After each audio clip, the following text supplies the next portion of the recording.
বন্ধুরা, রাজরাজেশ্বরী রানী ভবানীর এই পর্বে দেখা যায় ভবানী ইন্দু দিদিকে বলছে, দয়ারাম দাদাকে দিয়ে আচার্য গুরুর খোঁজ নিতে পাঠিয়েছিলাম, তিনি তো এখনো এলেন না। দয়ারাম সেখানে এলে ইন্দু দিদি বলে যে, কি সংবাদ? আপনার মুখ দেখেই বোঝা যাচ্ছে কোনো ভালো সংবাদ আপনি আনেন নাই। আচার্য গুরুর মেয়ে কুমুদিনীর স্বামী মারা গেছে, কিন্তু যতদূর শুনলাম তার সতী হওয়ার কোনো ইচ্ছে নেই। ভবানী তখন বলছে, পণ্ডিত মশাইরা নিশ্চয়ই এই নিয়ম অক্ষরে অক্ষরে পালন করার জন্য উঠে পড়ে লেগেছে।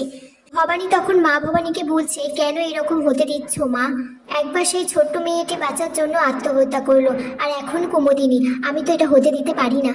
বলে, আমি যাব ছাতি নাই। ইন্দুবাবু তখন বলছে, তোর মাথা খান কি গেছে? এই মাঝরাতে তুই ছাতি নাই যাবি সতী আটকাতে? দয়ারাম তখন ভবানীকে বলে, রাজরানী, আপনি তো দেশের প্রচলিত নিয়মের উপর বিদ্রোহ ঘোষণা করছেন, যুদ্ধ একটা লাগবেই। ভবানী তখন সত্যকে আর দয়ারামকে বলে, আপনারা সিংহদ্বারের কাছে অপেক্ষা করুন, আমি এক্ষুনি আসছি। ভবানী তারপর তরোয়ালটা নিয়ে ইন্দুদির সাথে বাইরে এগোতে থাকে। ঠিক তখনই ফুলনোড়া দাসী পিসি ঠাম্মাকে খবরটা দিয়ে দেয় যে ভবানী ছাতিনা যাচ্ছে সতী আটকাতে। পিসি ঠাম্মা তখন ইন্দুবউকে বলছে, ইন্দুবউ, তুমি আটকাতে পারছো না ভবানীকে?